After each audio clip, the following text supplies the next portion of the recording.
শুভ সকাল বন্ধুরা, ভগবানের দর্শন দেখিয়ে আজকের ব্লগটা শুরু করছি। আমার চ্যানেল লাভলি রিক্তাতে আমি রিক্তা তোমাদের একটা নতুন ব্লগে ওয়েলকাম জানাচ্ছি। তোমরা সবাই কেমন আছো? আশা করছি সবাই খুব ভালো আছো, আর আমিও কিন্তু ভালোই আছি। তো আজকের দিনটা হচ্ছে শুক্রবার, আজ মহরম বলে দুষ্টুর স্কুল ছুটি আছে। শান্তি ভরে মন ভরে কিন্তু পুজোও করতে পেরেছি, আর তোমাদের সাথে সেই ভিডিওটা করে কিন্তু শেয়ার করতেই পারছি।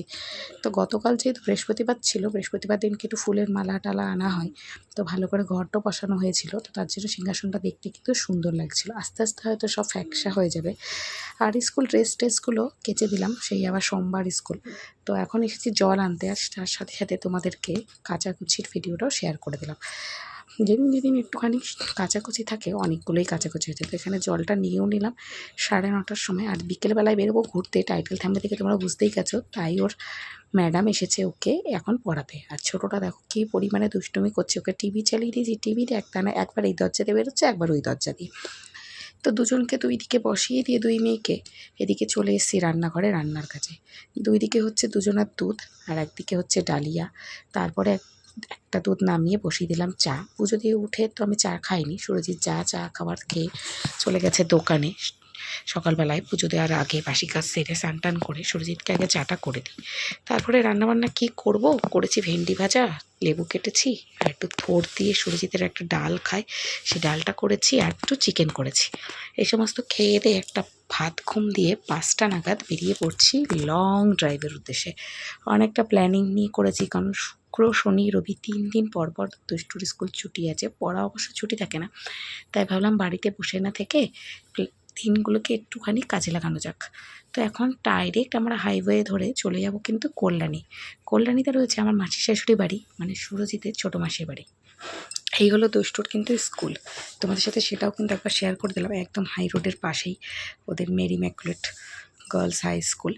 তো চলো তাহলে আমরা এখন পড়তে উদ্দেশ্য দিয়েছি। আর একটা শুরুতেই দেখিয়েছিলাম একটা গাড়ি, এটা অবশ্য আমার বরের গাড়ি নয়, আমার বরের গাড়িটা একটু প্রবলেম করেছে, তার জন্য এই গাড়িটা আজকে আমাদের নতুন সঙ্গী, নতুন বাহন।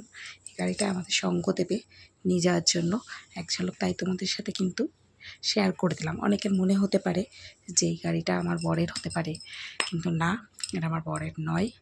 তো এখন আমরা মোটামুটি ওই চাকদার কাছাকাছি চলেও এসেছি, আর অনেক দিন পরেই যাচ্ছি।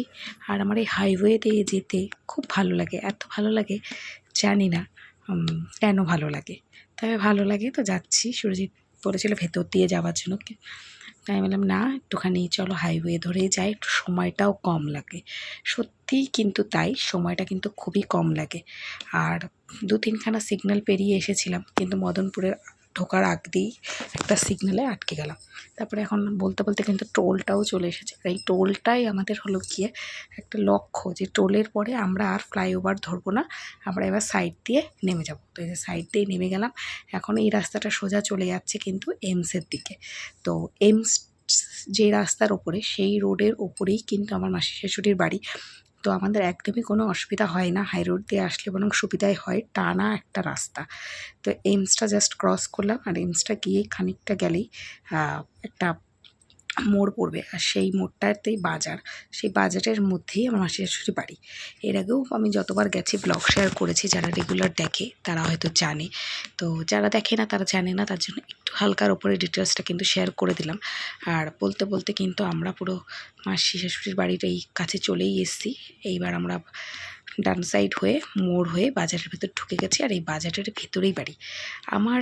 এই বাজারের ভেতরে বাড়িটা আমার এত ভালো লাগে। আমার যদি এরকম বাজারের মধ্যে বাড়ি হতো, তাহলে আমাদের রেডি হয়ে বাজারে যেতে হবে, এই করতে হবে, সময় নেই, বাজারে যাওয়া হলো না, এই জিনিসগুলো না। আমার জামা কাপড় কেনাকাটার থেকে শুরু করে পার্লার যাওয়া থেকে শুরু করে যে ধরনের মার্কেটিং, যখন যেটা খাওয়ার ইচ্ছা যাই হোক না কেন, সমস্ত কিছুই যেন পূরণ হয়ে যায়। একদম বাজারের ভেতরে কি নেই, এখানে সমস্ত কিছুই যেন রয়েছে। তো বাজারের কাছে বাড়ি হলে যা হয়, আর একদম লোকালয়ের মধ্যেই বাজারের ভেতরেই বাড়িটা, মাছ বাজারের সামনাসামনি বলতে গেলে। এই জায়গাটাতে তো গাড়িটা মোচড় কাটানোই যাচ্ছিলো না, কোনো রকমভাবে কাটিয়ে উঠলাম। উঠে দেখো বলতে বলতে কিন্তু পৌঁছে এসেছি। কিন্তু পৌঁছানোর সাথে সাথেই বড় একটা চমক, আমরা পৌঁছে দেখছি যে আমার বড় যাও সেখানে উপস্থিত রয়েছে। সে তার একটা পার্সোনাল কাজের জন্য সে এসেছে, আর তার সাথে তার কাকি এসছে। ওরা এখনই বেরিয়ে যাবে, একটুখানি কথাবার্তা বললাম, তারপরে ওরা বেরিয়ে গেল। আর ওরা বেরিয়ে যাওয়ার পরপরই মাসি আমাদের চা আর পকোড়া খেতে দিল। চা পকোড়া খেলাম, আর এখানে পাখা চালিয়ে মিষ্টুকে শুয়ে ওকেও একটু দুধ খাইয়ে নিলাম। আর ড্রেসপত্র এখনও কেউ কোনো ছাড়াছাড়ি করিনি, কারণ একটু যাব বাজারে। ছোটোটাকে রেখে এসেছি মাসির কাছেই, আর বাজারে এসেছি কারণ কল্যাণীতে যে কটাই বাজারটার কাছাকাছি ফুচকাগুলো বসে সব কটা ফুচকাতেই পেঁয়াজ দেয়। আর আমার পেঁয়াজ দিয়ে ফুচকা খেতে এত ভালো লাগে, রানাঘাটে তো পাওয়া যায় না। বাড়িতে কখনো কখনো যে সুরজিৎ পার্সেল নিয়ে আসে, তো আমি তখন পেঁয়াজ একটু কুচিয়ে মাখিয়ে খাই। তো তারপরে বাড়িতে এসে ড্রেসগুলো চেঞ্জ করে নিয়ে এখন বসে আছি, একটু বোর লাগছে, ভালো লাগছে না। আর গরম বীভৎস এখানে, আর এদের ফ্যানের জোরও খুব একটা নেই। আর ছোটো পাখাটা চালিয়ে কোনো রকম সামনে বসে আছি। আর এখন রাত্রে খাবার দাবারের সময় হয়ে গেছে, আর রাতে রয়েছে কিন্তু ভাত, ডাল, তার সাথে ডিম। তো ডিমের কারি রান্না হয়েছে। এই খাওয়া দাওয়া করে তো আমরা একটা ঘুম দিয়ে নিয়েছিলাম, ঘুমাতে অসুবিধা হয়নি। পাশের বাড়ির থেকে একটা স্ট্যান্ড ফাঁকা এনে দিয়েছিল, 4 জন আরামসে ঘুমিয়ে পড়েছি। তো একটা নেক্সট ভ্লগ শুরু করছি একসাথেই। ভাবলাম দুটো ভ্লগ একসাথেই তোমাদের সাথে শেয়ার করব, 2 দিনের ভ্লগ। এখন দিনটা কিন্তু শনিবার। তো শনিবার সকালবেলা ঘুম থেকে উঠে ফ্রেশ হয়ে গেছি। ফ্রেশ হওয়ার সাথে সাথেই মাসি আমাদের দিয়ে দিল চা, বিস্কুট, আর তার সাথে কিন্তু রুটি তরকারি। এখানে রুটি তরকারিটা আমার আর দুষ্টুটা একটা প্লেটেই নিয়ে নিয়েছি, আর মিষ্টু তো গোল গোল করে ঘুরে বেড়াচ্ছে মাসি শাশুড়ির মেয়ের কোলে করে। আর এখন আমরা একটুখানি আমাদের পার্সোনাল কাজে আমাদের একজনের সাথে দেখা করার কথা আছে, তো সেই জন্য একটুখানি বেরিয়েছি। গাড়িটা রোদে ছিল বলে সিটে বসতে এত সমস্যা হচ্ছিল, মানে গরমের ছ্যাঁকা লাগছিল। তো ফাইনালি এখন আমরা যাচ্ছি, ছোটোটাকে রেখে দিয়েই যাচ্ছি। ছোটোটা মাসি শাশুড়ির মেয়ের সাথে খেলা করবে, মানে মাসি শাশুড়ির মেয়ে তো আমার ননদ হয়, তো আমার ননদের মেয়ের আছে, তো মেয়ে ও বাচ্চা খুব ভালোবাসে তো। আর আমরা বেরিয়ে পড়েছি, আর বেরিয়ে পড়ে রাস্তায় কিছু একটা খাবার দাবার ভাবলাম কিনে নিই। রোদ এত পড়েছে, আর ওর হেয়ার ব্যান্ড দেখো মাথার দিয়ে খসে খসে পড়ে যাচ্ছে। টাক মাথায় একটু টুপিটা যে চড়াবো, টুপিটা চাড়াইনি।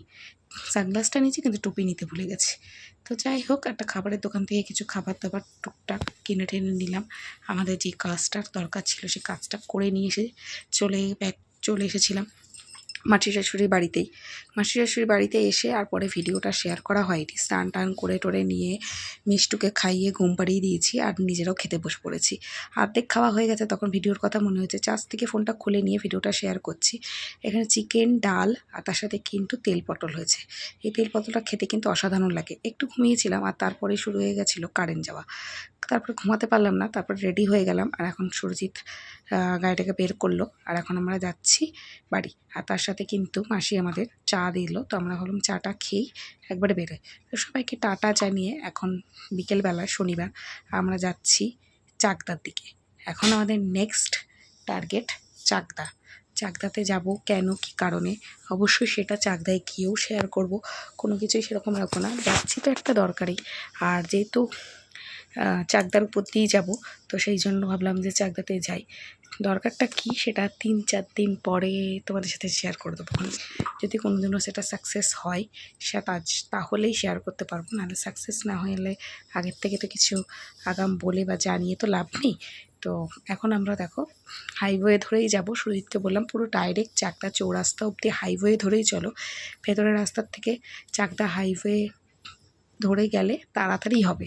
আর আমাদের কাছে সময়টা মেনটেন করা খুবই জরুরি, কারণ এই চাকদার থেকে আমাকে আমার দিদি বাড়িতে থেকে দেখা করে আমাকে আমার বাপের বাড়ি যেতে হবে, কারণ সেখানে রয়েছে আমার জন্য একটা দায়িত্ব অপেক্ষা করছে। সেখানে গিয়ে সেই কাজটা আমাকে কমপ্লিট করতে হবে। ভেবেছিলাম রবিবার দিন বিকেলে বাড়ি যাব, কিন্তু ওই এমার্জেন্সি একটা কাজ পড়ে গেছে, তার জন্য আমাদেরকে শনিবার রাত্রেই বাড়িতে ঢুকতে হবে। তো বলতে বলতে কিন্তু চাকদা হাইওয়েতে চলে এসেছি, চাকদা চৌরাস্তা মোড়ে। আর আবার আমরা হাইওয়ে ছেড়ে দিয়ে চাকদায় কত শপিং মল, এখানে V2, ম্যাড বাজার, তারপরে প্রচুর ধরনের শপিং মল কিন্তু চাকদাতে হয়েছে। আমি তো শুধু ভাবছি পার্পল হয়েছে, ট্রেন্ডস রয়েছে, ভি-মার্ট রয়েছে, এম বাজার আমাদের রানাঘাটে রয়েছে, মানে রানাঘাটে যে কটা রয়েছে তার থেকে দ্বিগুণ এখানে রয়েছে। ম্যাডো বাজার রয়েছে, ট্রেন্ডস আমাদের রানাঘাটেও আছে। আমি শুধু সেই শপিং মলগুলো দেখছিলাম আর তোমাদের সাথে সেটাই শেয়ার করছিলাম যে আমাদের রানাঘাটে কেন নেই। অঞ্জলি রয়েছে এখানে মনে হয়, দেখেছিলাম মনে হলো না, সেনকো। যাই হোক, রানাঘাটে হলে বেশ ভালোই হয়। তবে যখন কলেজ লাইফের সময় যদি থাকতো, যখন আমি কলেজে পড়তাম, তাহলে কত ভালো হতো। এখন তো চাকদায় খুব একটা আসা হয় না। রানাঘাটের পর যদি কোনো একটা সিটি আমার খুব ফেভারেট হয়ে থাকে সেটা কিন্তু চাকদাহ। জানি না, চাকদা শহরটা আমার খুবই ভালো লাগে। চাকদা আনাচে কানাচে কোনা খামচি সবই বলতে গেলে আমি চিনি। রানাঘাটে যেমন চিনি তেমনি চাকদাটাকেও চিনি। তো বলতে বলতে কিন্তু এখন রেলগেট পার করে চলে এসেছি। আর একটা মিষ্টির দোকানে দাঁড়িয়েছি। মিষ্টির দোকান থেকে দিদিবাড়ির জন্য কিছু সন্দেশ কিনে নিলাম আর আমার বাপের বাড়ির জন্য কিছু মিষ্টি কিনে নিলাম। একবারে কিনে নিয়ে বেরিয়ে চলে এসেছি।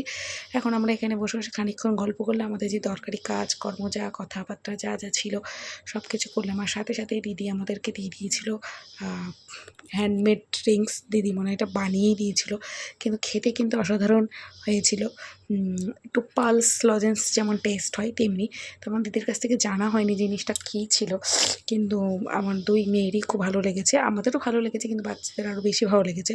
আর দিদিবাড়িতে দিদি একটা পেট আছে, সে পেটটাকে আমার ছোটোটা খুবই ভালোবেসে ফেলেছে। আমি তো ভাবছিলাম ভয় পাবে, কিন্তু ভয় একদমই পাচ্ছিল না। তো ও হলো পপি। আর দেখো এই ড্রিঙ্কসটার কথাই কিন্তু বলছিলাম, মিষ্টুকে বোতলে দেওয়া হয়েছিল প্লাস ও আমার গ্লাস থেকেও কিন্তু একটু একটু করে খাচ্ছিল। তারপরে দিদি দিয়ে গেল চা বিস্কুট, আর চা বিস্কুটটা খাওয়ার সাথে সাথেই দিদি দিয়ে গেছিলো মোগলাই। যেহেতু দিদিবাড়িতে আমরা রাত্রিরে থাকবো না, তো পরপর খাওয়া দাওয়াগুলো একদম যেন গায়ে লাগোয়া হতে চলছিল। আর এখান থেকে 8টা নাগাদ আমরা বেরিয়ে পড়েছিলাম। তারপরে জামাইবাবু আমাদের সাথে সাথে আসছিল। জামাইবাবুর বাজারের দিকে হয়তো কোনো কাজ ছিল, সেই কাজে যাচ্ছিল আর আমরা যাচ্ছিলাম। আর এই প্রত্যেকটা বাড়ি, যে কটা বাড়িতে গেছি, রোডের থেকে একটু গলিগুলোর ভেতরে, আর গলিগুলোতে গাড়িটা ঘোরাতে এতটা সমস্যা হয়, এখানটাতে অনেকটা সময় যেন খেয়ে নেয়। তো জামাইবাবু আসছিলো, জামাইবাবু স্কুটি নিয়ে আসছিলো। জামাইবাবুরও কিন্তু আমাদের বুলেট গাড়ি রয়েছে। জামাইবাবুর বুলেট কেনার পরেই শুনেছি জামাইবাবুকে নিজের বুলেটের খোঁজটা দেয়। তো ব্যাস এই করতে করতে কিন্তু আমরা রানাঘাট পৌঁছে গেছি। এখন রানাঘাট রয়েছি একদম কোর্ট মোড় ক্রস করে চলে আসলাম বাড়িতে এসে বাড়িতে তো গুরুত্বপূর্ণ যে দরকারি কাজটা ছিল সেই কাজটা করলাম। মা আমাদের চা বিস্কুট নিমকি আর আমরা নিয়ে এসেছিলাম যে সন্দেশটা, সেই সন্দেশটা খাওয়া দাওয়া করলাম। খাওয়া দাওয়া করে টোরে নিয়ে এখন যাব বাড়ি। তবে যে গাড়িটা চালিয়ে গেছিলাম সেই গাড়িটা, যার গাড়ি তাকে হ্যান্ড ওভার করে দিয়েছি। এখন বাবার গাড়ি করে যাব বাড়ি। হেলমেটগুলো হাতে করে নিয়ে যেতে হচ্ছে। বিরক্তিকর, আমার না হেলমেট পরতে একদমই ভালো লাগে না, কিন্তু সেফটির জন্য পরতে লাগে। আর বাড়ি যেতে তো এত রাত হয়ে গেছিলো আর রান্না করতে ভালো লাগছিল না। বাড়িতে ঢোকার পথে একটা রেস্টুরেন্ট থেকে মিক্স রাইস কিনে নিয়ে আসা হয়েছে। তো এখানে মিষ্টু তো খাবে দুধ রুটি, ওর জন্য 2টো রুটি কিনে নিয়ে আসা হয়েছে। ও দুধ রুটি খেয়েছে। আর এখানে রয়েছে কিন্তু আমাদের 3 জনের জন্য মিক্সড রাইস। এইটাই আমাদের রাত্রের ডিনার। রাত্রের ডিনারটা করে নিয়েছি। করে নেওয়ার পরে চলে এসেছি ঘরে, একটু ফ্রেশ হয়ে গেছি।